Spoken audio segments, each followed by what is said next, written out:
Então, está com a palavra, Andréia.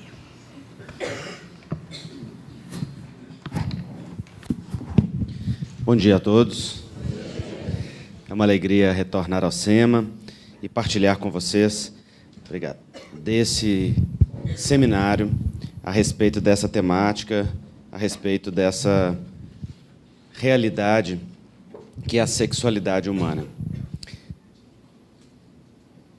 Nós não deveríamos ter palestras a respeito da homossexualidade e da transexualidade. Nós deveríamos ter palestras nos centros espíritas apenas a respeito da sexualidade. E dentro da sexualidade, deveríamos falar da homo, da trans, da hétero, da bissexualidade com naturalidade. Por que ainda precisamos de palestras específicas a respeito deste tema? Porque ainda vivemos em uma sociedade imersa em um enorme preconceito, que necessita uma compreensão específica a respeito de particularidades da expressão sexual humana, que ainda não olha para a sexualidade dentro da abrangência que o Espiritismo já nos propõe e nos oferta como elementos de conhecimento e de ensino.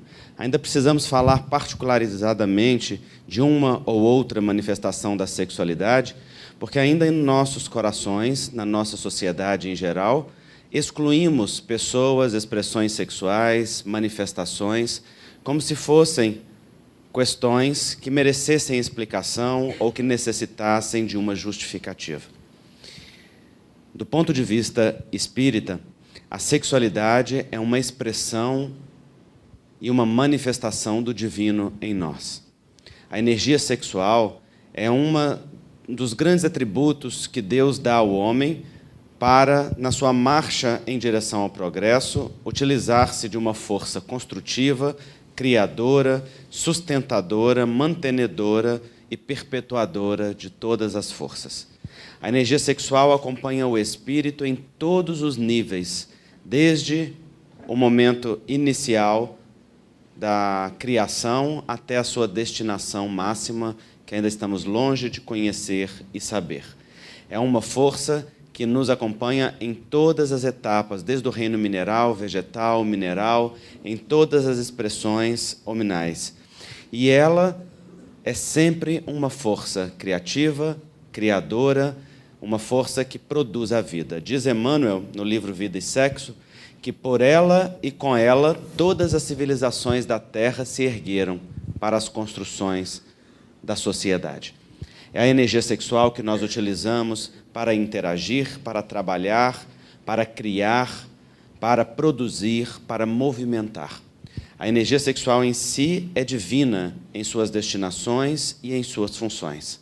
E quando chega na esfera hominal, ela amplia o seu campo de ação para movimentos ainda mais amplos, porque ela não só responde pela perpetuação das espécies e do movimento reprodutor da vida, como é claro e óbvio para todos nós, mas ela também sustenta o homem em todos os processos criadores e de fortalecimento das trocas entre os seres, das trocas energéticas entre os seres. Na esfera humana, diz o espírito Carneiro de Campos, a energia sexual vai estabelecer movimentos e parcerias que nos colocam em relação com o mundo, em uma troca produtiva e que sustenta a vida. É a energia que vai nos levar ao trabalho para criar e produzir, que vai nos atrair para o outro, para a troca afetiva, que vai nos atrair também na experiência do desejo, na partilha do prazer, na experiência sensorial, na troca energética que alimenta e retroalimenta os seres na sustentação da vida. É ela que movimenta todos os campos. E ela é múltipla nas suas expressões, nas suas manifestações, nas suas formas de ser e existir dentro da experiência evolutiva do espírito. Então, a homossexualidade, a heterossexualidade, a bissexualidade, ou as diferentes identidades de gênero, como a transexualidade ou qualquer outra expressão, são manifestações do espírito imortal dentro dessa esfera e desta vivência que é a sexualidade.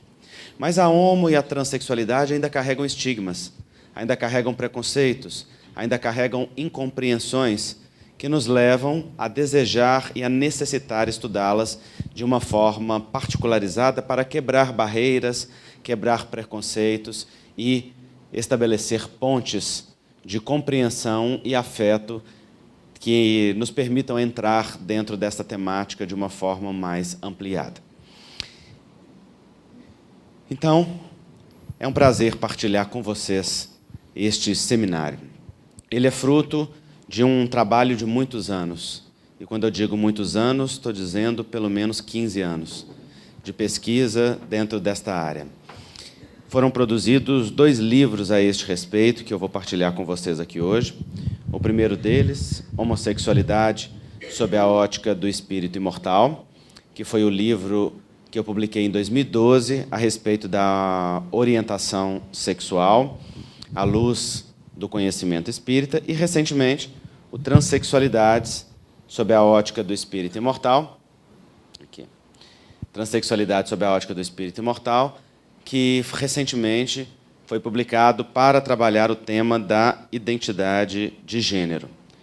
Orientação sexual e identidade de gênero são coisas distintas, como nós vamos ver agora. Há uma linha mestre que nos guia no estudo dessa temática, e essa linha é o Evangelho de Jesus e a presença amorosa deste Cristo Consolador, que nos ensina e nos dá a diretriz para o olhar sobre qualquer tema que nós lancemos luz dentro do paradigma da imortalidade da alma. Nesta passagem em específico, Jesus nos traz um movimento extremamente simbólico. Ele foi extremamente transgressor. Jesus provocava a sociedade da sua época para lançar novos conceitos e novas ideias com muita firmeza e com muita presença. Na sua época, as mulheres não tinham valor social. Não tinham direito a serem instruídas, não tinham direito a ter voto, voz, a se manifestar em público, não tinham direito nem sequer a conversar com um homem em público. Sobretudo se esse homem não fosse da sua família ou da sua comunidade mais próxima. Um estrangeiro não se dirigia a outro. Um homem não se sujeitava a uma mulher. Jesus faz as 3 coisas ao mesmo tempo. Dirige-se a uma mulher em público, a valoriza, a respeita, a pede algo em uma atitude humilde e, como estrangeiro, se dirige ao seu coração. Em uma só passagem, Jesus consegue romper com várias regras. Ele não foi crucificado à toa, não, mereceu mesmo. Porque provocava aquela sociedade o tempo todo, na revisão dos conceitos, para poder mexer e mostrar que o espírito que vivifica era muito mais importante do que a letra que mata. E que as pessoas eram muito mais importantes que as instituições. Que os afetos e as relações eram mais sagrados que as regras e os ritos. Jesus estabelecia pontes de afeto entre os corações e, com isso, colocava ali a essência da mensagem cristã, que é a construção do reino de Deus dentro do próprio coração do ser humano. Então, nesta passagem, Jesus nos dá o tom e a diretriz, levando-nos a vencer barreiras e a romper preconceitos. Quando nós falamos, então, da homossexualidade, da transexualidade, nós falamos de um enorme preconceito ainda na nossa sociedade. Inicialmente, precisamos começar fazendo uma revisão de conceitos. E Emmanuel também dá uma diretriz quando, no livro Vida e Sexo, ele diz assim: o mundo vê, na atualidade, em todos os países, extensas comunidades de irmãos em experiência dessa espécie. No caso da homossexualidade, ele está falando. Somando milhões de homens e mulheres, solicitando atenção e respeito em pé de igualdade ao respeito e à atenção devidos às criaturas heterossexuais. Vejam que bonita a fala de Emmanuel, no mesmo tom da presença de Jesus no poço de Jacó. Atenção e respeito em pé de igualdade. E aí eu pergunto para vocês, existe atenção e respeito em pé de igualdade às criaturas nas nossas sociedades? Não. E no nosso movimento espírita? Mais ou menos é uma boa resposta. Não é? Estamos avançando muito, mas até pouco tempo atrás, talvez muitos de vocês não saibam, se assustem com esse dado, mas até muito pouco tempo atrás, muitas casas espíritas proibiam homossexuais de dar passe, de fazer palestra, de dirigir reunião, de dirigir mocidade ou evangelização infantil, porque vigorava uma visão tão pesada a respeito da homossexualidade que as pessoas homossexuais eram admitidas na casa espírita apenas para tratamento, mas não para o trabalho. Esta é uma realidade que já caiu em boa parte das casas, eu poderia dizer que talvez na maioria das casas, não é? No entanto, hoje, as pessoas trans sofrem a mesma situação. Se uma pessoa trans contar dentro da casa espírita que é transexual ou que é travesti, ela provavelmente vai passar em uma boa parte das casas este mesmo preconceito, porque ainda existe uma incompreensão. Eu conheço várias pessoas trans no nosso movimento espírita, todas se escondem. Nenhuma delas fala que é trans, porque se contar, se disser, se partilhar, sofre o risco de ser excluída do trabalho, de ser excluída da possibilidade. Isso porque nós não podemos confundir espiritismo com movimento espírita. O espiritismo não tem nenhum preconceito e é uma doutrina absolutamente inclusiva, respeitosa e ampla. Mas nós, no movimento espírita, somos humanos. E como os humanos, temos preconceitos, temos dificuldades, estamos vencendo. E eu fico muito feliz quando vejo uma casa como o SEMA e várias outras que têm a coragem, por exemplo, de trazer um tema deste à tona e permitir que nós conversemos e falemos, porque muitas casas temem. Nem sequer abordam a temática numa reunião pública ou num seminário, porque isso representa uma ameaça, isso representa algo que pode, dentro do imaginário dessas casas, afetar ou abalar ou promover algum desequilíbrio. Mas, como o Espiritismo nos ensina bem, é o conhecimento que dissipa a ignorância, é o estudo que ilumina e esclarece, abrindo portas para que nós estabeleçamos. Então, ainda não temos essa atenção e respeito em pé de igualdade, o que sustenta os processos de preconceito.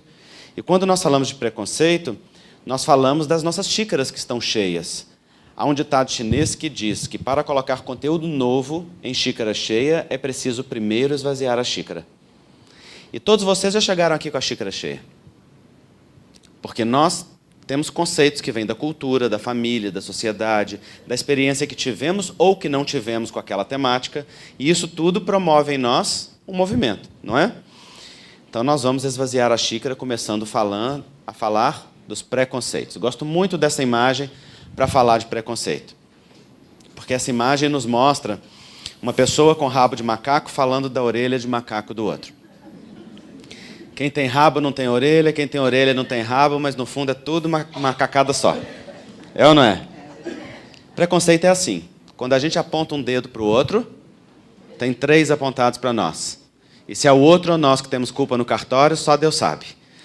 É o dedo que aponta para cima, não é? Que intermedia aí esse movimento, que na verdade trata-se de um fenômeno psicológico de projeção, um dos mecanismos defensivos do ego, no qual, para não lidar com a angústia que gera uma determinada característica psicológica, nós a projetamos naquele que a possui e acusamos naquele fenômeno em espelho aquilo que não aceitamos ou não toleramos em nós.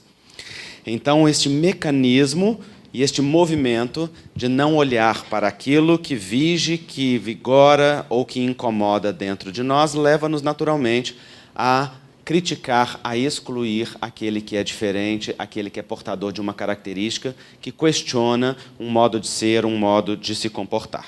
No entanto, quando nós falamos de homo e de transfobia, nós estamos falando de coisas muito sérias. Fobia significa medo exagerado de uma condição. Homo, a condição de igualdade na orientação sexual. Trans, a identidade de gênero. Homo e transfobia é o conjunto dos preconceitos que envolvem as questões da homossexualidade e da transexualidade. Isso vai desde a exclusão escolar e afetiva até os movimentos francos de agressão social, psicológica, verbal e, sobretudo, física, que acontecem na nossa sociedade. Nos Estados Unidos, 26% dos jovens homossexuais e muito mais ainda dos transexuais são expulsos de casa quando contam para a sua família que tem esta orientação ou esta identidade de gênero. E qual é o destino dessas pessoas? A grande maioria vai viver aquilo que nós chamamos de marginalidade da vida, vai para a prostituição, para o consumo de drogas, para o abuso de substâncias, para os comportamentos autodestrutivos, porque são acolhidos por uma minoria da sociedade. E aqui nós estamos falando de coisas muito sérias, não é? 80% da comunidade transexual sofre evasão escolar. 80% não seguem nas escolas, não conseguem seguir estudando. E aí é interessante porque o nosso preconceito olha muitas vezes para as pessoas que estão se prostituindo na rua, e 90% da comunidade transexual se prostitui, segundo dados da Associação Nacional de Travestis e Transsexuais. E aí nós olhamos para aquele fenômeno e dizemos assim, mas por que se prostitui? Como se fosse uma questão que fosse inerente à própria transexualidade, e então nós desconectamos de todo o contexto social, cultural, que sustenta aquele movimento, sem entender. Era um preconceito que eu particularmente tinha. E só quando eu me aproximei das pessoas trans para conhecer a sua realidade foi que esse preconceito caiu. Porque então eu ouvi de uma mulher trans a seguinte afirmação: olha, todos os dias eu tinha que entrar e sair da escola com a diretora, porque todos os dias as crianças tentavam me apedrejar. E aí eu fiquei imaginando o que é para uma criança, para um jovem, ter que entrar e sair todo dia da escola, quando nós sabemos que a escola é o segundo ambiente formador da autoestima e formador do caráter de um indivíduo, formador da sua visão pessoal de mundo e de si mesmo. A primeira e mais importante é a família, e a segunda é a escola. É um espaço extremamente essencial dentro do processo do desenvolvimento psicossocial do indivíduo. E a pessoa é privada desta oportunidade. Junto a isto, uma boa parte é excluída do ambiente afetivo e do ambiente familiar. Então, junta uma exclusão afetiva com uma exclusão da oportunidade do estudo, e essas pessoas são acolhidas por quem? Por outras travestis e outras transexuais que estão nas ruas, que não tiveram oportunidades também, que têm baixo nível, muitas vezes, socioeducacional, que não tiveram oportunidade de trabalho, porque nenhum lugar abre as portas para que elas possam trabalhar com preconceito. E aí nós vemos as pessoas na prostituição e apenas olhamos para a ponta do fenômeno sem conhecer a base que sustenta. A homo e a transfobia são responsáveis por este movimento, que exclui, que mata, que discrimina. Pasmem vocês de saber que o Brasil é campeão mundial de violência contra pessoas LGBTI. Lésbicas, gays, bissexuais, transgêneros e intersexuais. Campeão mundial, é o país que mais mata transexuais e homossexuais no mundo. Nós temos países onde a homossexualidade sofre pena de morte. São os países islâmicos. Mas lá, claro, nenhum homossexual se revela. Então não sofre naturalmente a pena, a não ser nos estados mais radicais.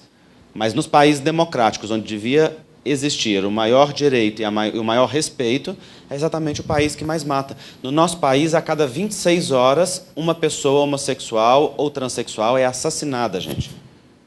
Assassinada, não estamos falando de agredida ou desrespeitada. Estamos falando de morte física. Ah, Andrei, mas nós não temos nada a ver com isso.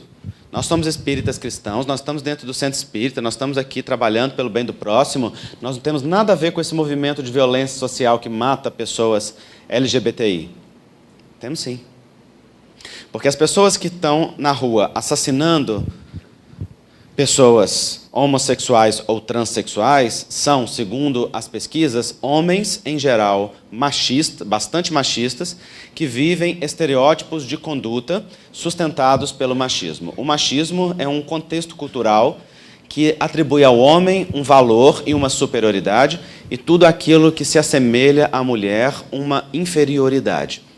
Então, as pessoas que matam, sobretudo, travestis, são pessoas que vão fazer programas com travestis, se desentendem e matam as travestis para não serem descobertos, para não serem revelados, para não se dizerem homossexuais, para não serem vistos com pessoas transexuais, e são, aparentemente, homens de bem, entre aspas, vivendo relacionamentos aparentemente heterossexuais, ocultos por trás de uma máscara e que se dão o direito de agredir e violentar aquilo que eles acreditam que são inferiores. Em 2015, Viviane Beleboni foi para a Parada Gay de São Paulo, pregada numa cruz, ela, uma mulher trans, e ficou 5 horas nessa posição, para chamar a atenção para o número de assassinatos que era registrados diariamente em todo o nosso país de pessoas trans. E foi um escândalo, não por conta do assassinato, mas porque a bancada evangélica ficou muito ofendida com Jesus ser comparado a uma mulher trans. Com uma mulher trans se colocar no lugar de Jesus, como se Jesus tivesse sido comparado a algo inferior, a algo indigno, a algo perturbado e doente. Vejam vocês essa pesquisa. Em Brasília, 88% dos jovens entrevistados pela Unesco consideram normal humilhar gays e travestis.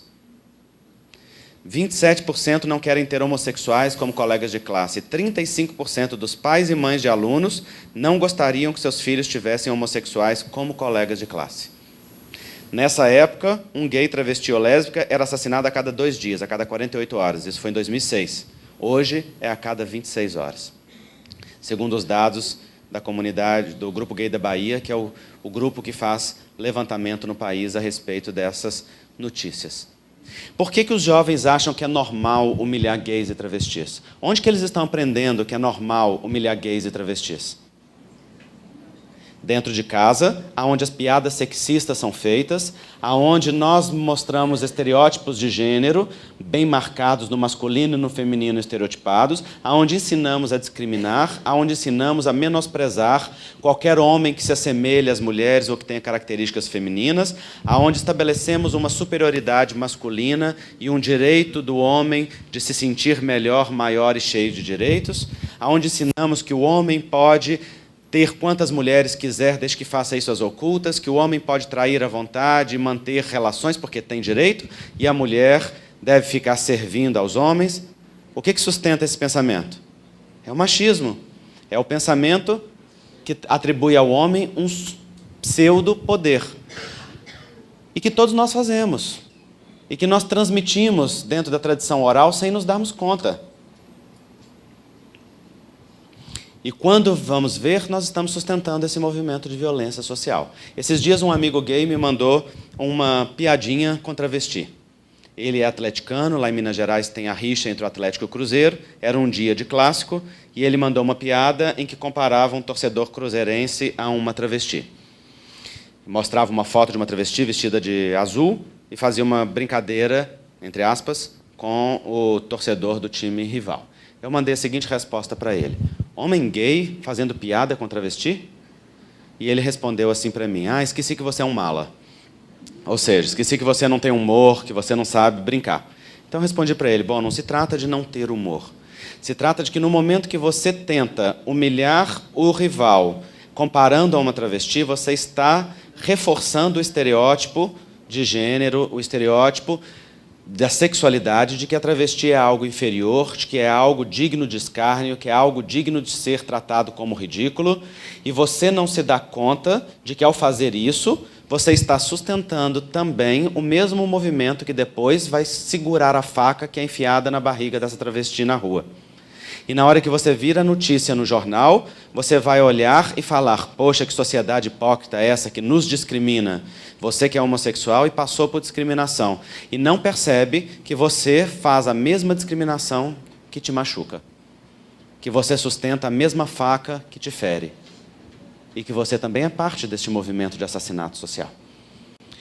Então, quando nós vemos os dados de que a maioria das instituições religiosas não acolhe pessoas LGBT, a não ser que mudem de conduta, nós vemos a grande violência que ainda acontece dentro dos meios religiosos com as pessoas homossexuais e travestis. Sobretudo nos meios que impõem a estas pessoas uma mudança de conduta para aquela que eles julgam ser a mais acertada, como forma de modificar a própria vida. E aí vocês perguntam mais uma vez: mas André, isso acontece dentro do movimento espírita? Ora, quando eu publiquei o livro Homossexualidade, eu comecei a receber e-mails de vários homossexuais me dizendo assim: muito obrigado por este livro, agora eu me sinto novamente amado por Deus. Então eu perguntei para eles: mas por que você não se sentia amado por Deus? Então muitos me disseram: porque eu fui na casa espírita tal, o atendente fraterno me disse isto, isto e isto, e então eu me senti discriminado, eu me senti envergonhado, eu me senti não acolhido e me afastei da casa espírita achando que Deus não me amava.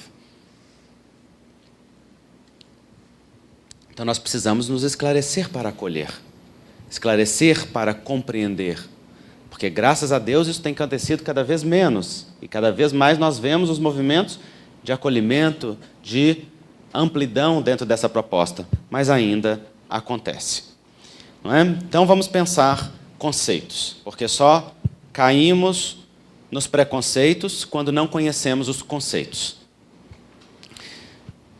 Esse é um resumo muito importante para que a gente entenda essa questão toda. Né?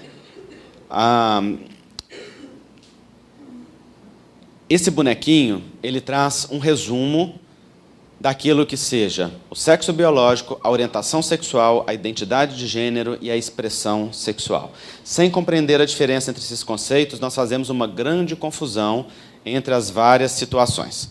O que é sexo biológico? Sexo biológico é aquilo com o qual nós nascemos. São os nossos genes, os nossos cromossomas. É o sexo que é atribuído ao nascimento quando olha-se para a genitália de uma criança e diz, é um menino ou é uma menina, não é? Então, ou é masculino ou é feminino. Existem variações que não sejam masculino e feminino? Sim ou não? Sim, existem várias. São chamados intersexos, que antigamente eram chamados de hermafroditas e que hoje são chamados de intersexo. Não se utiliza mais o termo hermafrodita. É considerado um termo pejorativo pelo seu contexto histórico, ok? Hoje o nome científico é intersexo. O que é intersexo? O que está entre os sexos. Pode significar uma pessoa com uma genitália ambígua, que é uma pessoa que nasce com uma genitália que você não sabe se é masculina ou se é feminina. Há pessoas que nascem com ovário e com testículo ao mesmo tempo. Há pessoas que nascem com uma genitália indiferenciada no desenvolvimento sexual. E há pessoas que nascem com uma genitália que não chama a atenção de uma grande diferenciação, mas que possuem diferenças cromossômicas. Existem mais de 40 estados intersexuais baseados nas questões cromossômicas. Por exemplo, a síndrome de Klinefelter, que é algo que acontece em homens, onde há um duplo cromossoma sexual X. Então, o cromossoma sexual feminino é o X, o masculino é o Y. As mulheres são XX e os homens são XY. O Y é o que caracteriza a masculinidade. No caso da síndrome de Klinefelter, tem um duplo cromossoma X, em pessoas que são atribuídas ao sexo masculino, não é? E essas pessoas muitas vezes só vão descobrir que tem a síndrome de Klinefelter através de um sintoma na adolescência ou no desenvolvimento. Então, muitas dessas situações intersexuais só são descobertas ao longo do processo do desenvolvimento. Eu vou mostrar um caso para vocês. Então, o sexo biológico é macho, fêmea, ou masculino e feminino, ou intersexuais, que está aí entre os sexos. Não é? O que acontece no caso das pessoas intersexuais é que se descobre qual é o sexo verdadeiro daquela pessoa e se faz a adequação, seja cirúrgica da genitália, etc., àquele sexo. O que também gera aí um problema, porque essas cirurgias são feitas baseadas somente nas questões cromossômicas, então, na verdade, a pessoa sofre uma alteração no seu corpo, sem que você conheça qual é a identidade de gênero daquela pessoa. Se assume que a identidade de gênero daquela pessoa vai ser a mesma do seu sexo biológico. E esse é um dos grandes questionamentos da comunidade intersexual hoje. De que eles questionam que não deveria se fazer as cirurgias antes de conhecer a identidade de gênero, que só pode ser conhecida a partir da adolescência verdadeiramente naquele indivíduo. Porque identidade de gênero é diferente de sexo biológico. Identidade de gênero é aquilo que a pessoa sente ser. É aquilo que ela olha no espelho e se identifica. Então, uma pessoa pode nascer em um sexo biológico, olhar no espelho e sentir-se daquele sexo. São a maioria das pessoas. Essas pessoas são chamadas de cisgêneras. Cisgêneros são pessoas que têm a mesma identidade sexual, porque identidade sexual, entenda, visão psíquica de si mesmo, semelhante ao seu sexo biológico. Então, nasceu num corpo masculino, olha no espelho, sente-se um homem, é uma pessoa cisgênera. Isso independente da pessoa ser homossexual ou heterossexual. Porque homo ou heterossexual é uma atração afetiva sexual. É algo do afeto e do desejo. A pessoa pode se atrair pelo mesmo gênero que sente ser, pelo gênero oposto ou pelos dois. Isso é do afeto e do desejo sexual. A identidade de gênero ou identidade psíquica, ela é da mente. Ela é da imagem que o ser tem de si mesmo, é de como se sente, como se vê e como se sente. Então, se a pessoa se vê e se sente do mesmo sexo biológico, ela é cisgênera. Se ela tem uma imagem de si mesmo que não corresponde àquela identidade do seu sexo biológico, então ela é uma pessoa transgênera. Então, é um indivíduo que nasce no corpo masculino, por exemplo, mas tem uma identidade feminina. Ou se sente masculino e feminino, ou não se sente nenhum dos dois. Existem essas três variações aí na identidade de gênero. É uma pessoa que nasce no sexo feminino, mas se sente masculino, se sente homem, e tem, então, uma identidade psíquica diferente do seu sexo biológico. Isso é muito importante de compreender, porque, em geral, nós impomos às pessoas a identidade do seu sexo biológico. Até mesmo no discurso espírita. Durante muito tempo, no movimento espírita, a gente ouviu assim, olha, se nasceu no corpo de homem, é porque é para ser homem. Vocês já ouviram isso? Já. E nós já falamos isso muitas vezes, automaticamente ou sem perceber. Ninguém percebe que por trás disso tem um preconceito enorme sendo dito que nós não percebemos. Ao dizer, nasceu num corpo de homem, é para ser homem, tem aí uma cis e uma heteronormatividade. Significa, essa pessoa está obrigada a ser cisgênera, não há opção dela ser transgênera. Se ela nasceu num corpo de homem, ela deve ter a identidade masculina, e ela está obrigada a ser heterossexual, ou seja, se nasceu num corpo de homem, está obrigada a se atrair por mulheres. Ora, não é assim que as questões funcionam. Não é o sexo biológico que determina a experiência daquele espírito imortal. A sexualidade é uma experiência do espírito imortal e a sua construção que é eterna. Uma pessoa nasce no sexo masculino, a maioria dessas pessoas serão cisgêneras e serão heterossexuais, porque as pesquisas nos mostram que a maioria segue essas características. Mas existem pessoas que serão transgêneras, que nascerão num corpo masculino, mas terão identidade psíquica feminina. Tem pessoas que nascerão num corpo masculino e terão a visão de si mesma masculina, serão cisgêneras, mas se atrairão por pessoas do mesmo gênero, ou seja, serão cisgêneras e homossexuais. Então vejam vocês que nós precisamos entender esses conceitos bem entendidos. Como a questão transgênera é uma questão de identidade psíquica, a pessoa transgênera pode ter qualquer orientação sexual. A pessoa transgênera pode ser homossexual, heterossexual ou bissexual. Porque ela pode se atrair pelo mesmo gênero que ela sente ser, pelo gênero oposto do que ela sente ser ou pelos dois. Nós tratamos as pessoas transgêneras como se fossem o quê? Qual a orientação sexual? Homossexual, não é verdade? A maioria das pessoas transgêneras são heterossexuais, segundo as pesquisas. Significa, a maioria das pessoas transgêneras se atrai pelo oposto do que sentem ser. Mas quando nós olhamos apenas para o sexo biológico, parece ser uma relação homossexual. A pessoa nasce... Vocês acabaram de assistir novela, não foi? Quem assistiu? Levanta a mão. Espírita morre de medo de assumir que assiste novela. 50% assumiu, então nós podemos assumir que foi 75% da plateia. Então, vocês acabaram de assistir a novela Força do Querer. O personagem Ivana, que é o Ivan, na verdade, não é um homem trans, não é verdade? Nasceu num corpo feminino, sentiu-se com a identidade masculina, fez inclusive a transição, que é a alteração corporal, retirou o seio, dentro da cirurgia de retirada de seio, e termina a novela como? Numa relação homossexual. Ou seja, ele que se sente homem, atrai-se por outro homem. Uma relação homossexual. Então, ele é um transexual homossexual. Se fosse um trans que se atraísse por mulher, seria um transexual heterossexual. Se atraísse pelos dois, transexual bissexual. Então, existem estas várias possibilidades, não é? Mas vocês vejam, quando a gente não conhece as definições, a gente trata de forma indevida.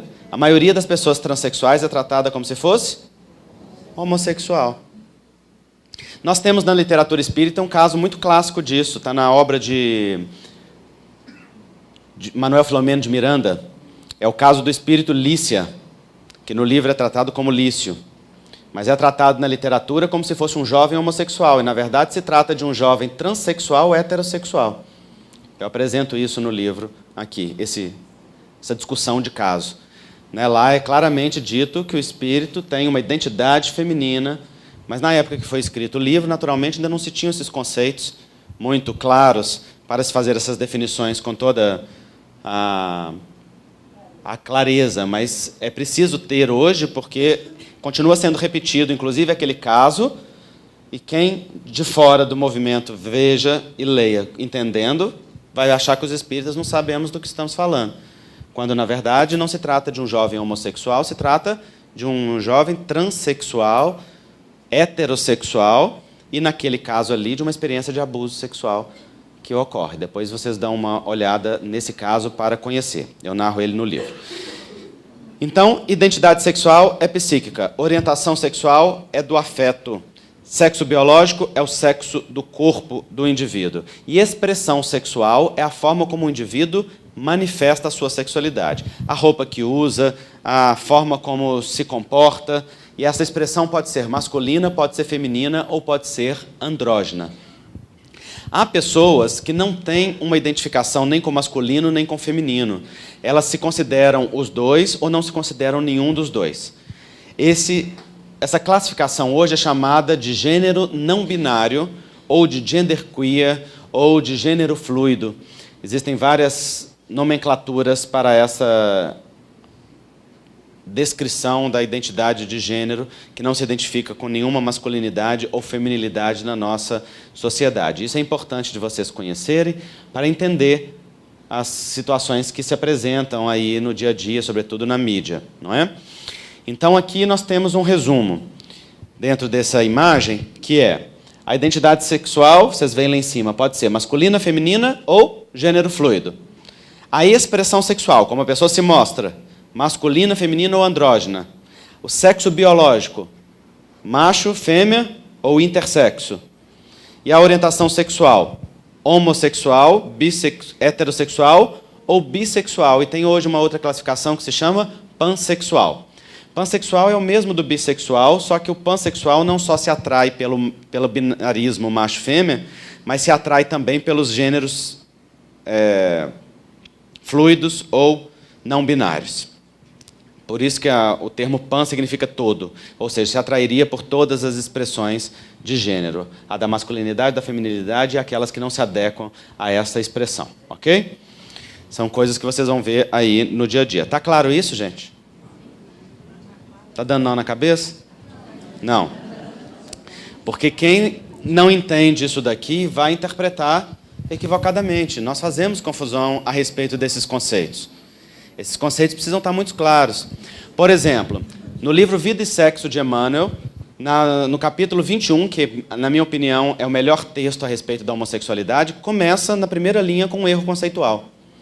Diz assim: a homossexualidade, também chamada de transexualidade por alguns círculos da ciência, essa informação não tem nenhum fundamento. A homossexualidade não é chamada de transexualidade. A homossexualidade é uma questão de orientação sexual, transexualidade é uma questão de identidade de gênero. Uma coisa é num campo, outra em outra. Provavelmente, quando Emmanuel escreveu esta obra, não existisse clareza ainda sobre o conceito, não existia internet, não existia globalização. Pode ser uma confusão que estava na cabeça do médium? Pode. Pode ser uma confusão que existia dentro do círculo da ciência espírita da época? Pode. Não é? Não se trata de um erro de Emmanuel. Se trata de um processo de definição de termos que muda e clareia ao longo do tempo. Qual que é o problema?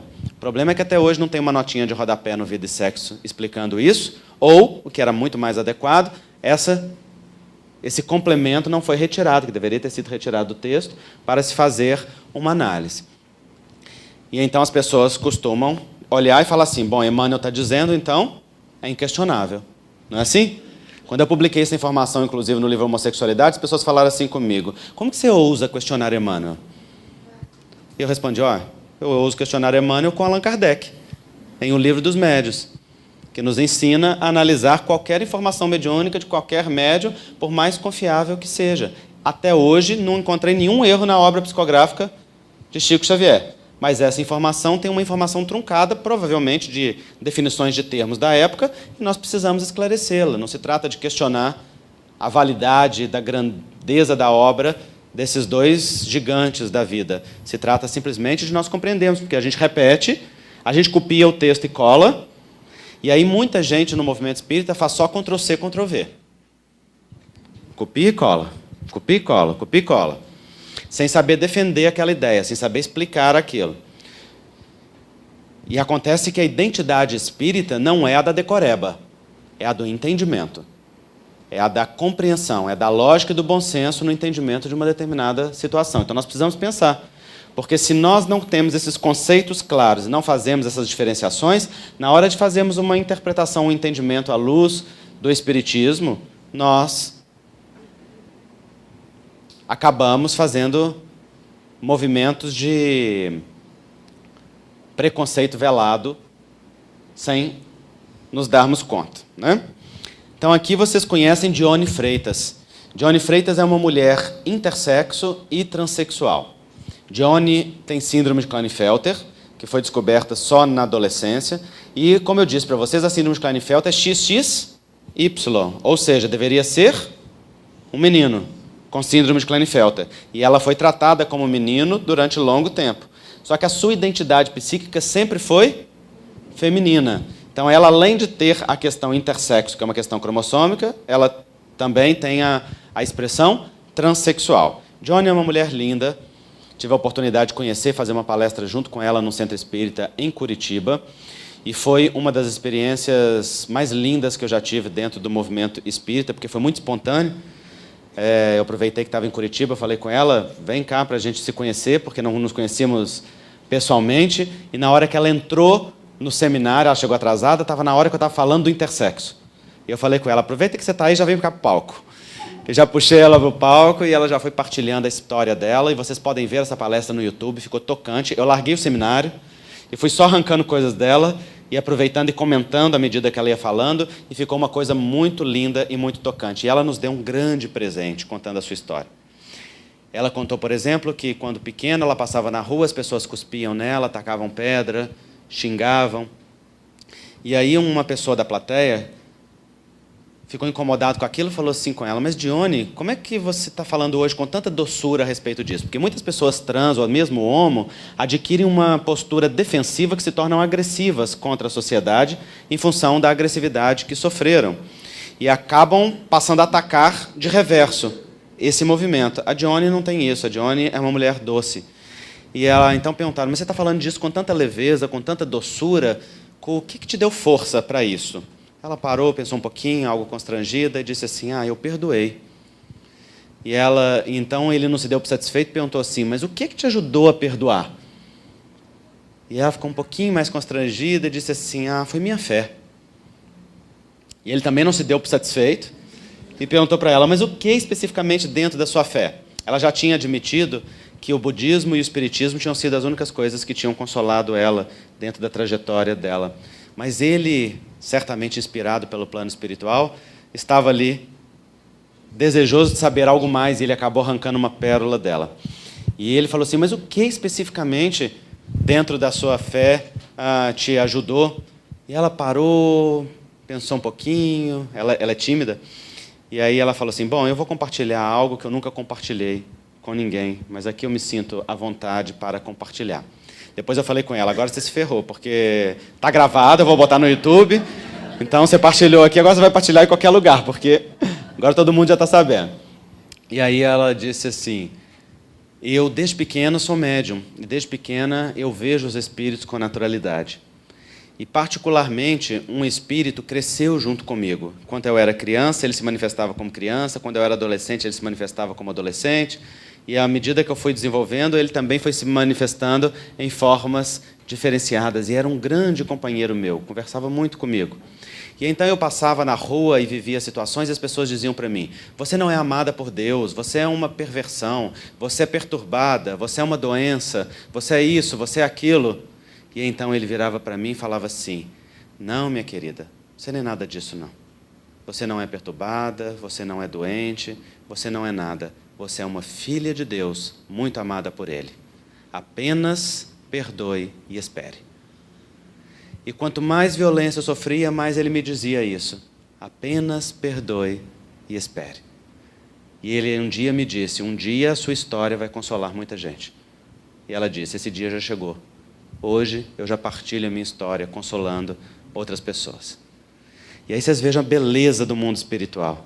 Não é? A beleza do amor acolhedor e incondicional de Deus, mostrando a cada criatura a sua beleza.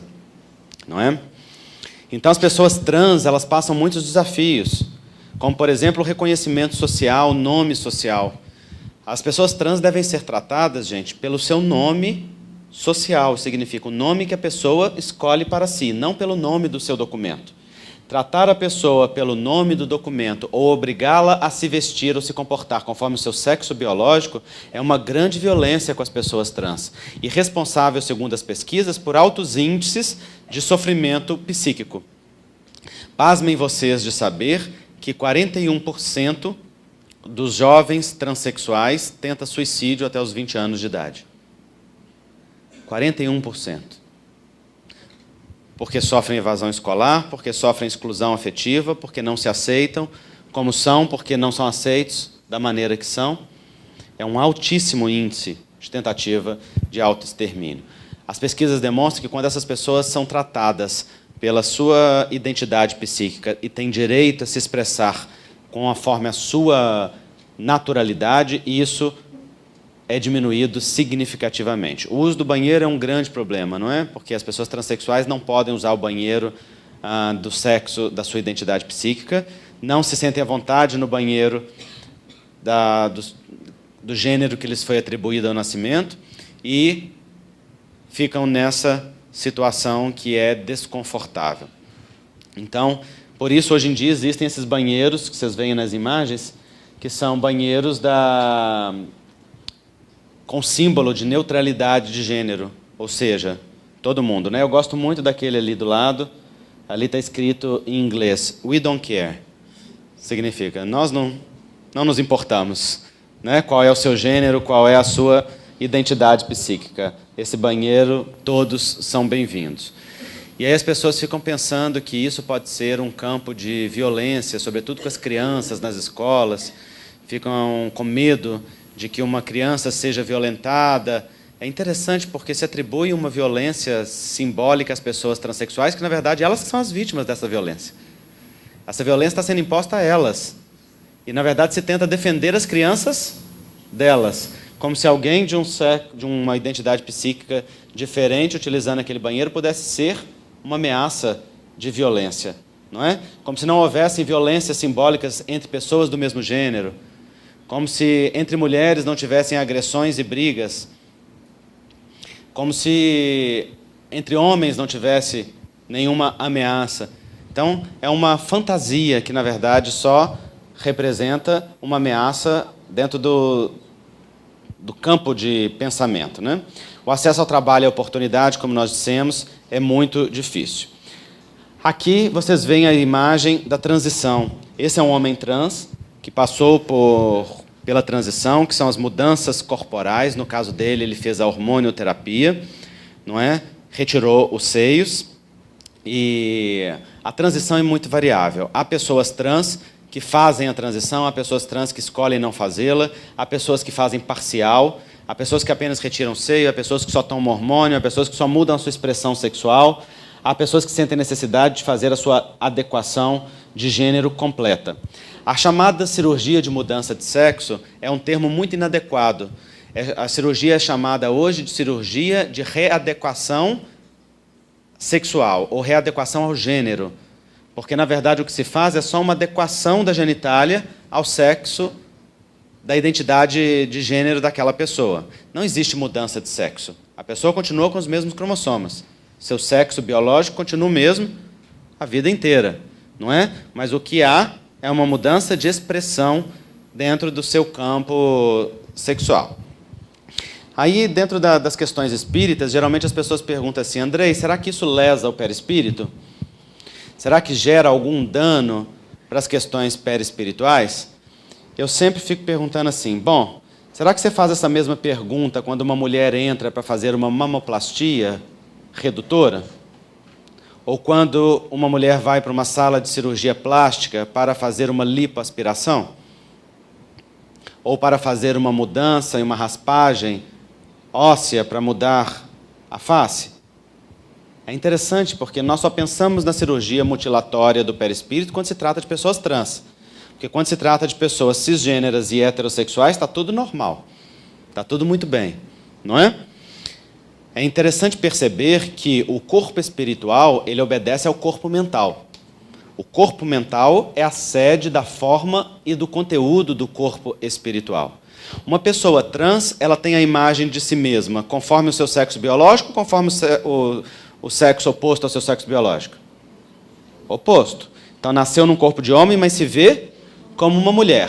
Provavelmente, esse espírito que se vê como uma mulher, ao sair do corpo, se manifesta no corpo espiritual na forma masculina ou feminina? Feminina. Porque o corpo astral obedece ao comando do pensamento, da forma do corpo mental. Então, provavelmente, aquele corpo astral já tem a forma que aquela pessoa quer implantar no corpo físico. Não é?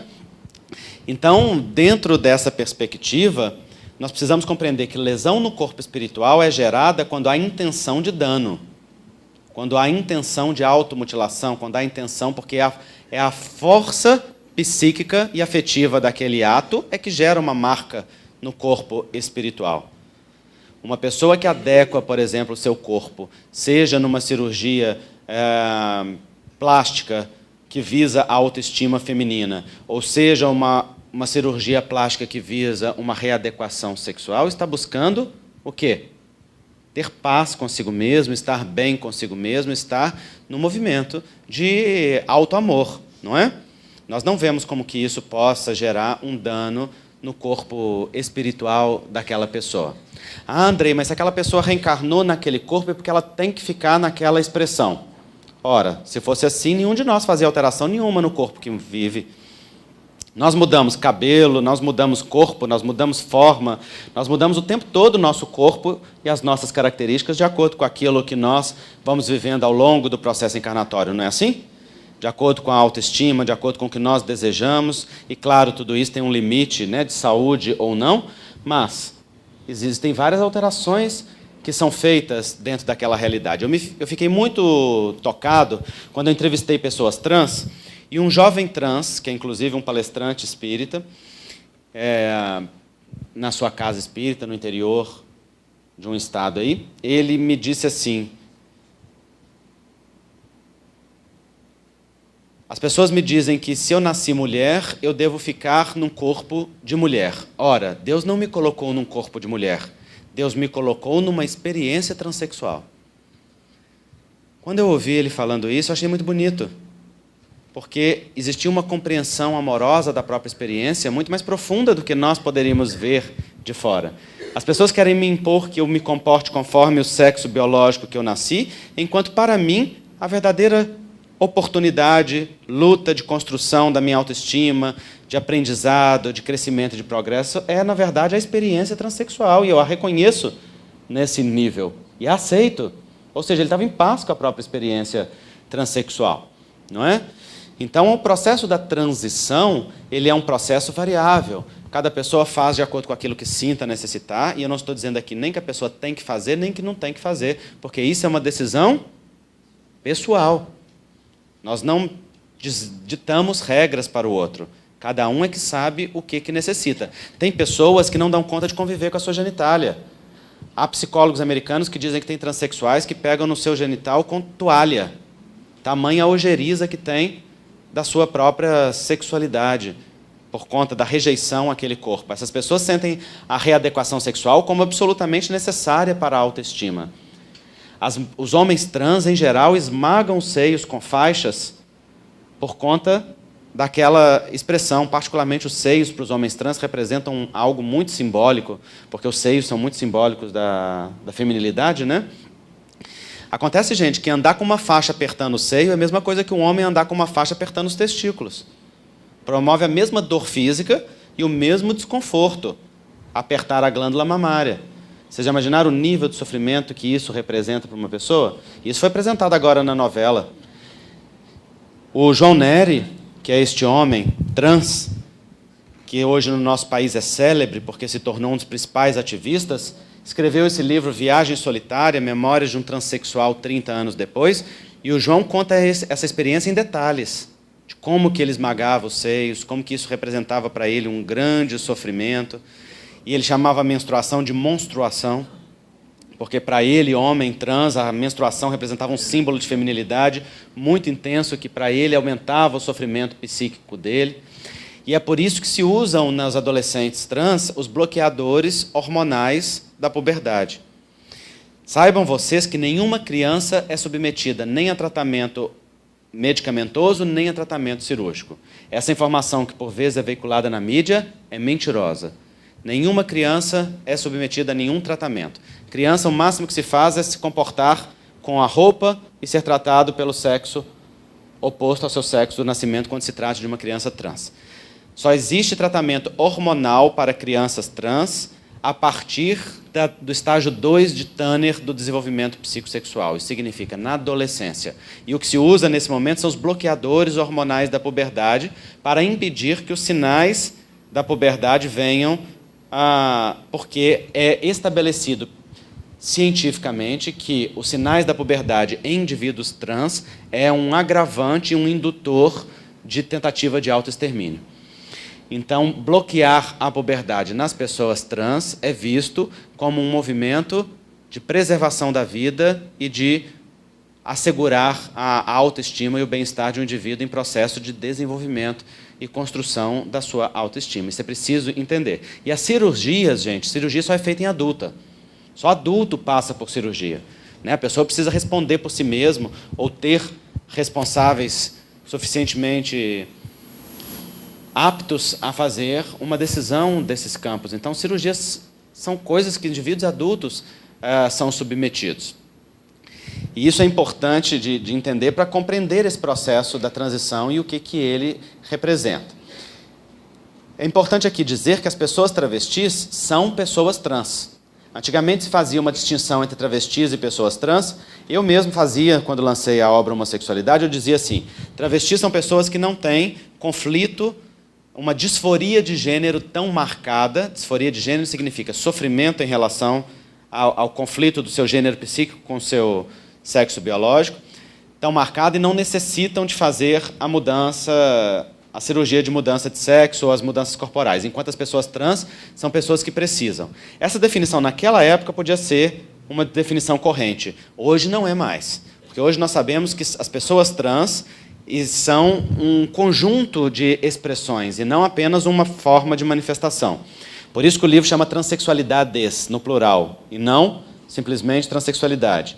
Existem pessoas trans que não sentem necessidade de fazer mudança nenhuma corporal, até porque nos últimos anos o desenvolvimento de uma cultura transexual na comunidade foi desenvolvido, uma autoestima transexual foi construída. Há pessoas que sentem necessidade de fazer mudança parcial, há pessoas que sentem necessidade de fazer mudança total. As pessoas travestis não sentem necessidade de fazer mudança e lidam bem com aquela dicotomia masculino e feminino em uma só expressão. Isso é importante de nós entendermos. Aqui nós vemos os chamados homens grávidos, não é? Que são os homens trans. Vocês sabiam que homens podem engravidar? Podem. No caso, os homens trans. Ah, Andrei, mas por que você está chamando os homens trans de homens? Porque são homens. A masculinidade não é definida por ter uma genitália masculina ou por ter um XY no seu cromossoma. A masculinidade é definida por uma identidade psíquica masculina, por um comportamento e uma série de situações que definem a masculinidade dentro de uma definição mais ampla, que inclui também o sexo biológico, mas que não se limita a ele. Então, os homens trans são homens, as mulheres trans são mulheres. E esse respeito é fundamental para que nós tratemos as pessoas trans como elas são. Isso é muito importante, não é? Então, os homens trans nasceram num corpo biológico feminino, mas as mudanças nesse corpo, como eu disse, na transição, são as mais variadas possíveis. No caso do Thomas Beattie, ele retirou os seios. Vocês podem ver aqui uma marca de cirurgia abaixo do seio, que é o que geralmente tem. Ele se casou com esta mulher, que já era estéril, já tinha tido filhos e estava estéril, não sei por que motivo. E ele, então, não tinha retirado útero nem ovários. Tomava hormônios masculinizantes, então ele parou de tomar hormônios masculinizantes, voltou a ovular e pegou um esperma de banco de esperma, fez a fertilização in vitro e a implantação no útero e gerou. Na verdade, ele teve 3 gestações, gerou 3 crianças e estão aí um casal formado por um pai trans, por uma mãe cisgênera e 3 filhos aí desta família. E aí, geralmente, eu brinco assim nos seminários. Mas será que o departamento da reencarnação não sabia para onde estava mandando essas crianças? Não sabia onde é que estava reencarnando? Porque as pessoas vêm com tanto preconceito. O Thomas Beattie, vários médicos se recusaram a fazer o seu pré-natal considerando-o uma aberração. Falando que não fariam um pré-natal de uma aberração, que isso era antinatural, que isso era contra a lei de Deus, sobretudo nos Estados Unidos, tão protestante como nós sabemos que o país é. Não é? E ele passou a ser um símbolo. Hoje já existem números. Se vocês jogarem homem trans no Google, vocês vão ver fotos e mais fotos. Eu botei algumas nos livros para vocês verem. Existem várias famílias que são hoje formadas por casais trans e que já tiveram filhos. Né? Então, sim, o Departamento da Reencarnação sabia muito bem para onde estava mandando. Acontece que essa é apenas uma das formações de família que existem na atualidade e que nós precisamos aprender a respeitar. Essa família não ameaça nada a tradicional família brasileira, nem humana. Existência de famílias trans, de famílias homos, não ameaça as outras famílias, a não ser que essas outras famílias se sintam tão frágeis que se sintam ameaçadas por qualquer diferença. A não ser que as pessoas tenham tão pouca segurança naquilo que são, que se sintam ameaçadas por qualquer validação de diferença, não é? Mas validar famílias é validar o respeito à diversidade. Ora, aqui nós temos uma família tão normal quanto qualquer outra, ou tão anormal quanto qualquer outra, não é? Aliás, eu digo que é uma família bem normal, tão normal que eles já se divorciaram. Hoje em dia ninguém fica casado mais, não é? Os relacionamentos estão durando pouco tempo, eles também já se divorciaram. E eles são um símbolo desse movimento, né? Além disso, existem as crianças trans, que eu acho que eu esqueci de colocar aqui no slide, mas deixa eu pegar aqui para vocês, eu tenho na outra. Que eu quero mostrar isso. Aqui, por exemplo, vocês veem o Highland. O Highland é uma criança trans. Esse menino lindo aqui, ó. Ele nasceu menina. E Highland é um nome que serve nos Estados Unidos tanto para menino quanto para menina, então ele não precisou mudar o nome. Ele nasceu surdo e aos 2 anos fez um implante coclear e passou a ouvir. E diz a sua mãe que desde o minuto e o momento que ele passou a ouvir, tudo o que ele dizia era: eu sou um menino. Nunca aceitou a identidade feminina, nunca se adaptou à identidade feminina. Ao contrário, mostrava um grande sofrimento psíquico ao ser tratado pela identidade feminina. E a sua mãe, uma família protestante, uma família com nenhum conhecimento a respeito da transexualidade, passou uma grande dificuldade até entender o que estava acontecendo com o filho. Mas a mãe viu um grande sinal de perigo quando o filho virou para ela e disse assim: mamãe, eu vou esperar só vocês morrerem para que eu possa cortar o meu cabelo como de um menino. E aí, na hora que ela viu que o filho estava desejando que eles morressem, para que pudesse ser aquilo que sentia, o que era a sua naturalidade, porque não se sentia autorizado a ser aquilo que sentia, então ela viu que algo sério estava acontecendo e aí começou a fazer uma pesquisa séria. Quando descobriu o dado de que 41% das crianças transexuais e adolescentes se suicidam, ela disse: eu não quero isso para o meu filho. E então ela passou a tratar o filho com respeito, com amorosidade, passou a se instruir, e foi uma longa jornada de aprendizado, até entenderem o que era o fenômeno da transexualidade, até entender o que era preciso fazer, o que era possível, as adaptações sociais, que são muitas, etc, etc, etc. E ela narra tudo isso nesse lindo livro, que quem ler em inglês eu convido a ler. Chama Raising Highland, a nossa história de educação de uma criança transgênera com amor incondicional, sem nenhuma questão pendente. né? É o subtítulo do livro. E ela conta toda a história deles de uma forma muito linda. E eu traduzi e publiquei no meu livro a carta que ela escreveu para a família e amigos, contando resumidamente a história da descoberta da transexualidade Hyland, o que as famílias fez, as decisões que eles tomaram e como eles pediam que os amigos e as famílias se comportassem diante daquela situação. Uma carta afetuosa, clara, objetiva, muito inclusiva, que eu convido vocês a lerem para conhecer a realidade das crianças trans. Uma boa parte... Hoje o Hyland é um ativista nos Estados Unidos, né? A família dele é uma família fortemente ativista nos Estados Unidos, pelos direitos das pessoas trans e homossexuais. Muitas crianças sofrem disforia de gênero. A disforia de gênero é o sofrimento diante do gênero. Muitas crianças referem uma identificação com o sexo oposto, referem querer vestir roupa do sexo oposto. A maioria das crianças que apresentam disforia de gênero não são transexuais. Estão vivendo outros fenômenos de identificação psicológica que não representa a transexualidade. Isso é preciso e importante saber. 98% das crianças com disforia de gênero não são transexuais, segundo as pesquisas. Uma criança transexual não apenas apresenta um sofrimento, ela apresenta uma característica que é chamada de um sofrimento persistente, congruente e permanente. Significa, isso é em todas as áreas da vida daquela criança, não muda ao longo do tempo e é coerente no discurso e no comportamento daquela criança em todas as coisas. Então, os psicólogos especializados nessa área sugerem que deve-se observar o tipo de roupa íntima que aquela criança gosta de usar, o tipo de roupa de banho que aquela criança gosta de usar, porque são marcadores muito fortes do gênero que uma criança tem. O tipo de brinquedo que deseja brincar, mas esse é um marcador muito fraco, né? Porque o brinquedo não tem gênero em si mesmo. Mas como a criança, sobretudo, reage ao ser tratada com aquele gênero que lhe foi atribuído ao nascimento. E, claro, isso é um acompanhamento ao longo do tempo, isso não é uma visão de um momento da criança apenas. Me lembro de uma mãe que, após ler o livro da homossexualidade, me ligou e disse assim: Andrei, a minha filha de 6 anos quer que eu a chame no masculino e quer usar roupas masculinas. Eu já estou acompanhando isso ao longo de um tempo, isso não muda, me parece que ela é uma criança trans. Está tudo bem, eu a aceito, eu estou te ligando porque eu quero saber se eu devo fazer a hormonioterapia.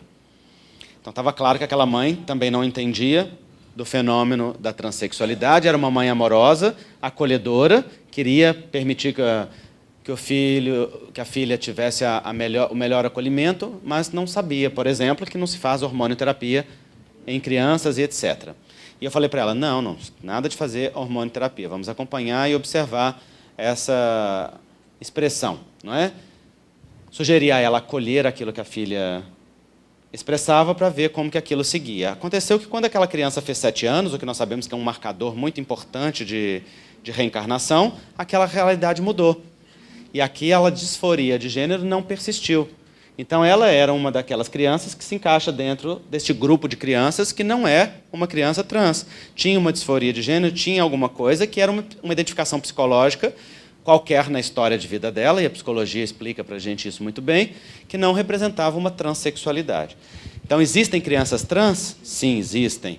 Essas crianças sofrem preconceito na escola? Sofrem muito. Sofrem evasão escolar? Sofrem. Sofrem exclusão afetiva? Sofrem. São induzidas ao suicídio pela forma como são tratadas? São. Então, nós precisamos conhecer esse fenômeno para incluir. Precisa ser feita, Andrei, a discussão de gênero com crianças? Precisa muito. Mas antes de fazer com crianças, precisa ser feito com os adultos e com os pais. Hoje em dia, a nossa sociedade está polarizada entre aquilo que é chamado ideologia de gênero e aquilo que é chamado de defesa da tradicional família brasileira. É uma briga entre fundamentalistas. Ora, eu não falo de ideologia de gênero porque ideologia, a única que nós adotamos e conhecemos é a ideologia do amor preconizada pelo Evangelho. Eu falo de discussão de gêneros. A discussão de gêneros é extremamente necessária.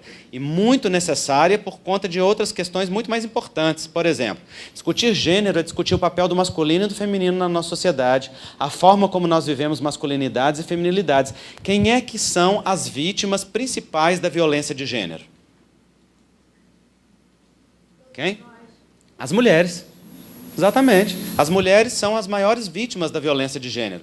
Discutir gênero é discutir igualdade dos gêneros, igualdade de direitos, igualdade de oportunidades, porque as mulheres são violentadas, são cantadas nas ruas descaradamente, são tratadas com abuso e violência sexual, não têm oportunidade a empregos, a receber o mesmo salário, a ser tratada com a mesma dignidade, tem uma carga excessiva sobre elas. As principais vítimas da violência de gênero e do machismo são as mulheres. Discutir gênero é discutir tudo isso. E, dentre isso, discutir a existência, o direito e a dignidade das pessoas trans, que são pessoas que têm uma identidade de gênero oposta ao seu sexo biológico, que são tão respeitáveis quanto, que precisam ser incluídas, que precisam ter seus direitos garantidos, que precisam ser respeitadas desde a escola e o lar até o mercado de trabalho. Então, a discussão de gênero ela é extremamente importante. Acontece que esse tema virou um palanque eleitoral. E hoje é extremamente manipulado pelaquela bancada fundamentalista dita cristã. Dita cristã porque de cristianismo não tem nada. É um cristianismo de aplicação de uma moral e de uma conduta estereotipada, e não de uma vivência legítima da fraternidade e do amor que Jesus pregou. E aí o que não pode acontecer, mas acontece, é a gente ficar manipulado por essa massa de manobra. Então a gente vê as pessoas dizendo assim, a ideologia de gênero quer impor que as crianças vivam toda a sua sexualidade livre, que elas possam experimentar todas as sexualidades, que elas possam escolher o gênero que querem ter. Ora, gente, discussão de gênero não é isso. Isso é manipulação da ideia da discussão de gênero para aterrorizar pais e mães que não conseguem lidar nem com a sua própria sexualidade e vão morrer de medo de como que os filhos lidam com a sexualidade. Discussão de gênero não é deixar uma sexualidade livre nem promover uma sexualidade livre. Discussão de gênero é discutir o papel dos gêneros na nossa sociedade e a forma como nós formatamos e formamos masculinos e femininos dentro da nossa sociedade. O papel do respeito, do direito e da dignidade, o que é estas expressões de gênero sociais. Não se trata de nenhuma liberalidade nem libertinagem como querem apregoar. Então, se nós caímos no engodo de passar para frente esses vídeos de WhatsApp manipuladores, esses discursos manipulatórios das bancadas políticas, nós sim caímos dentro de uma manipulação ideológica. Qual é? A manipulação que quer implantar uma ideologia dogmática da sua própria visão religiosa de mundo, formatada, que querem defender esta ideia de que dar direito às pessoas trans, às pessoas homo, ameaça as famílias ou ameaça. Ameaça por quê? Por que uma minoria que representa 2 a 10% da população, segundo as pesquisas, ameaça os outros 90%? A não ser que esses outros 90% se sintam tão frágeis e formatados psiquicamente que se sintam ameaçados por qualquer outra coisa que difira dos seus padrões formatados. Não é? Então, a educação e o conhecimento esclarece e liberta. E nós precisamos, então, refletir sobre isso. Estou sendo claro, gente? Muito bem. Qual que é a visão, então, da ciência, da orientação sexual, já que existem muito poucas pesquisas a respeito da identidade de gênero? O Simon Levey é um neurocientista que explica que, mesmo com a melhor boa vontade do mundo, é difícil não pensar sobre a causa da homossexualidade sem implicar que a heterossexualidade seja a condição normal que não requer explicação. É claro para a ciência que todo o espectro das orientações sexuais está por ser compreendido e explicado, mas a homossexualidade é a condição estigmatizada. O que deve ser enfatizado, então, é que procurar a causa da homossexualidade é o mesmo que procurar a causa da heterossexualidade. Isso é muito interessante. Ninguém se preocupa em perguntar qual é a explicação para a heterossexualidade. Quais são as causas da heterossexualidade? O que é que determina que uma pessoa seja heterossexual? Porque ela é considerada como sendo a orientação normal, porque é a orientação da maioria, ou porque está ligada à reprodução, e nós sabemos que a reprodução é uma lei biológica natural, então não se pergunta. Mas, na verdade, a ciência sabe explicar a homossexualidade, a heterossexualidade, para além, por exemplo, da questão da reprodução? Não, também não sabe, não. Se soubesse, e tivesse com clareza, nós teríamos dados a esse respeito. Todo o espectro das orientações sexuais está por ser explicada. Mas, claro, existe muito mais pesquisa a respeito da heterossexualidade que da homossexualidade. No entanto, mesmo assim, nós trazemos algumas reflexões dentro desse campo, só para acalmar aqueles que precisam de explicação. Primeiro, o comportamento homossexual já foi registrado em todas as espécies animais em que a sexualidade foi investigada ou observada. Aqui nós falamos de comportamento homossexual e não de homossexualidade, porque nos animais não existe uma orientação sexual como um comportamento como nos seres humanos, né? Porque não tem todos os sentidos que tem para os seres humanos. Mas a presença de comportamento homossexual na natureza em todas as espécies em que já foi investigada a sexualidade nos induz para questões biológicas, adaptativas e comportamentais importantes que nós precisamos pensar. Como, por exemplo, teve uma comunidade de flamingos que foi contaminada por enxofre, e nessa comunidade, depois da contaminação pelo enxofre, o comportamento homossexual dos flamingos dessa comunidade aumentou em 50%. E os membros que continuaram heterossexuais deixaram de ser atrativos para as fêmeas. O que provavelmente aconteceu aí? Deve ter alguma questão ligada ao enxofre, algum feromônio ou alguma questão biológica nos flamingos que determina. Então, se isso acontece, induz-nos a uma reflexão biológica da orientação sexual, pelo menos nos flamingos, não é? E nos leva a pensar a respeito dos determinantes biológicos, por exemplo, de uma orientação sexual ou de uma expressão da sexualidade. Esse livro, Homossexualidade Animal e Diversidade Natural, é um livro dessa grossura, com a letra dessa finurinha, ele mostra essas pesquisas todas no mundo animal que apresentaram, né, o comportamento homossexual. Depois vocês podem ver. Esses são livros que mostram as pesquisas dentro do campo humano, né? Aqui um publicado nos Estados Unidos, Gay, Heterossexual e a Razão de Sê-lo, a Ciência da Orientação Sexual, e outro publicado na Bélgica, que se chama Biologia da Homossexualidade, e se diz no subtítulo, Se nasce homossexual, não se escolhe ser. Para esses pesquisadores, que são chefes de pesquisas, há suficientes dados para dizer que o indivíduo, ou pelo menos a maioria dos indivíduos, nasce com aquela orientação sexual e não a desenvolve ao longo do desenvolvimento psicossexual. Vou mostrar para vocês uma pesquisa só de cada área, só para vocês entenderem os campos em que isso é pesquisado. Por exemplo, no campo hormonal, foi comparado nessa pesquisa que a gente mostra aí, a diferença de tamanho de dedos entre mulheres homossexuais e mulheres heterossexuais dessa pesquisa. E observou-se que a diferença dos dedos era maior nas mulheres homossexuais. As mulheres homossexuais tinham maior diferença de dedos. Pode olhar os dedos, gente. Essa é a hora que a gente vê as pessoas fazendo assim, ó. Dá uma olhada discreta na mão. Não se trata de olhar a diferença do tamanho dos seus dedos. Significa que nessa pesquisa foi observada uma diferença de tamanho entre os dedos das mulheres homossexuais e heterossexuais. Também uma diferença de tamanho entre os ossos longos, do braço e da perna. Isso é legal, não é? Vocês sabem por quê? O tamanho dos dedos e o tamanho dos ossos longos é determinado pela quantidade de hormônio sexual a que o feto foi exposto no período intrauterino. Nesse caso das mulheres, a testosterona. E esse mesmo hormônio, que determina o tamanho dos dedos e o tamanho dos ossos longos, determina a maturação dos órgãos sexuais. Então, se observa-se que há uma diferença no tamanho dos ossos, hipotetiza-se que haja também uma diferença nos órgãos cerebrais ligados à sexualidade. Não uma diferença patológica, simplesmente uma diferença ligada a questões hormonais. E aí é a área anatômica. Já foram encontradas essas diferenças anatômicas? Várias. Elas explicam a sexualidade? Nenhuma. Então, esse é um dos problemas das pesquisas. Se encontram vários dados, nenhum deles são suficientes para explicar.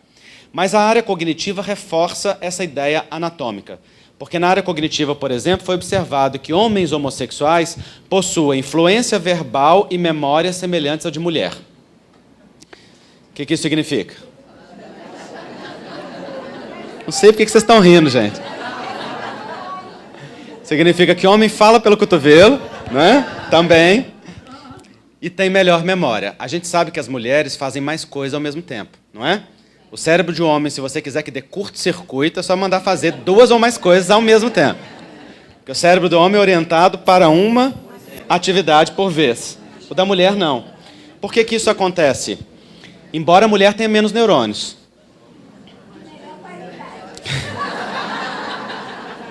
Eu sempre faço essa provocação, brincando, e as mulheres geralmente ficam chateadas com essa informação. Essa informação não tem a menor repercussão.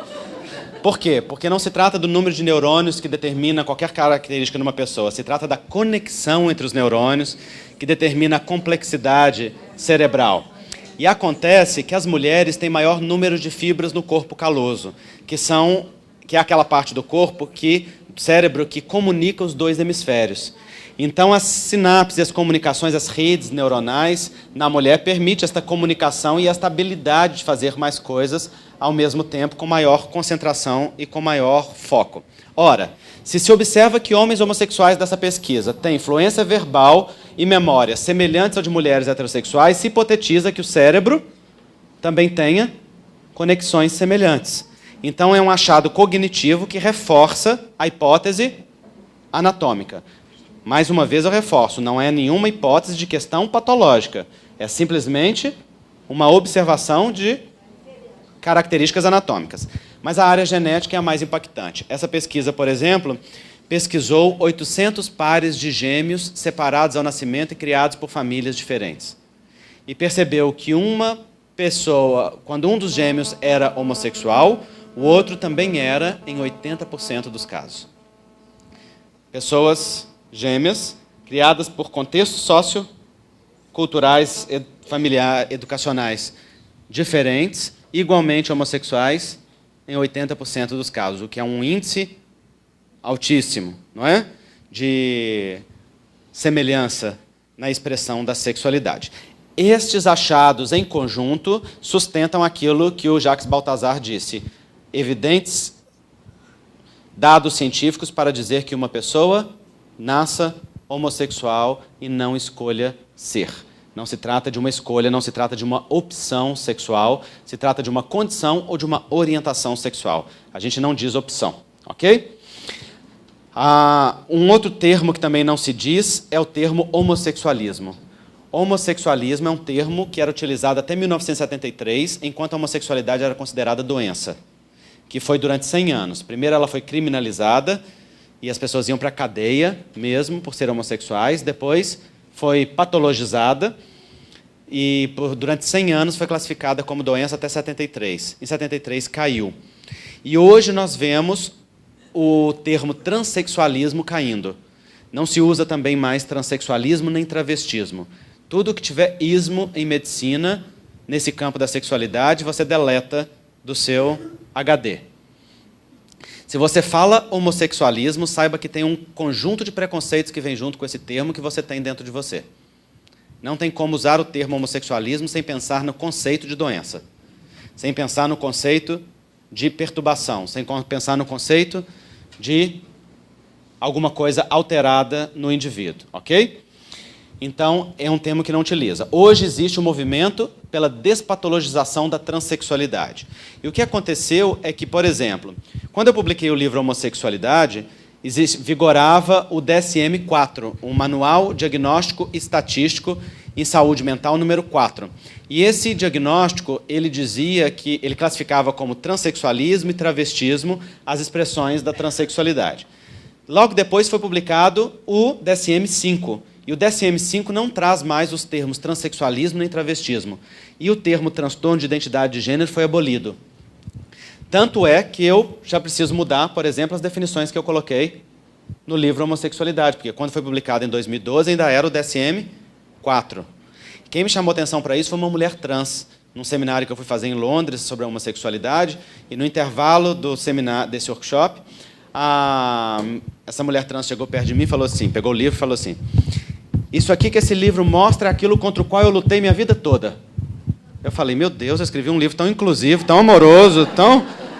E ela veio me dizer que... E aí eu fui atentar, o que será que no livro a ofendeu? E aí fui perceber que era a classificação da transexualidade como algo patológico, porque para ser fiel à ciência da época, eu coloquei as definições científicas. E então não me atentei que exatamente naquele ano, 2012, estava crescendo o movimento internacional pela despatologização da transexualidade. que hoje já é bastante forte. Então, no DSM-5, que já foi publicado, não existe mais transtorno de identidade de gênero. Existe apenas a classificação disforia de gênero. E no CID-11, que é o Código Internacional de Doenças, que será publicado no ano que vem, provavelmente a transexualidade vai ser retirada definitivamente do Código Internacional de Doenças e deixar de ser classificada como uma patologia, assim como aconteceu com a homossexualidade em 1973. Então, nós estamos vivendo esse momento, né, de maior compreensão da sexualidade. Então, encerrando esta parte, não vou falar detalhadamente a respeito disso aqui, vocês podem ver no livro depois, mas a psicologia inicialmente começou classificando como sendo uma perturbação dentro da visão de Freud. Depois o próprio Freud falou que a psicanálise era incompetente para explicar a homossexualidade. Numa carta que uma mãe mandou para ele, querendo mandar o filho homossexual para se tratar, em 1935, ele responde dizendo que não mandasse, porque simplesmente por ele ser homossexual ele não precisava de uma terapia e ele não tinha nada a oferecer que modificasse aquela realidade. Os psicanalistas pós-freudianos é que patologizaram a situação em sintonia com a psiquiatria da época, que durou 100 anos aí esse processo de patologização, não é? Mas hoje a psicologia, dentro das suas várias vertentes, a psicanálise é só uma delas, aborda a homossexualidade como sendo uma expressão sexual normal, ou seja, dentro da normalidade, dentro das variações do normal da espécie humana, não é? E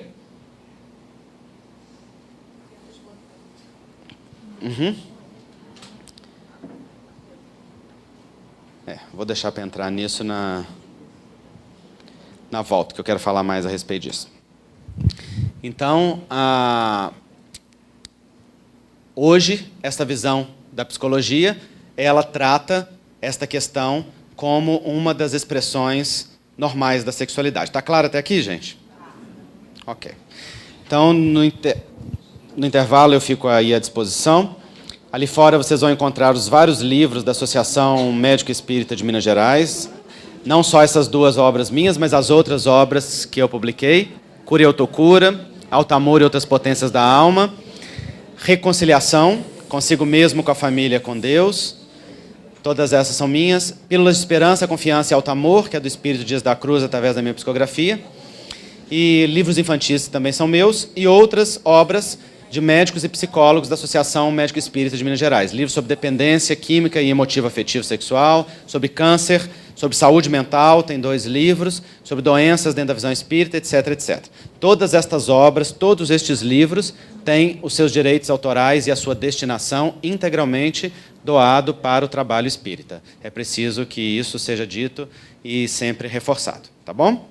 Também vocês vão encontrar essas camisetas que vocês veem que eu estou vestindo, que são camisetas da ONG Fraternidade Sem Fronteiras, uma ONG da qual eu faço parte, que cuida e acolhe de crianças órfãs na África. São 12 mil crianças órfãs em 26 centros de acolhimento, e eu convido vocês a conhecer este trabalho e a auxiliar através dessas camisetas, tá bom? É recomendada pelo Divaldo. É, sem dúvida.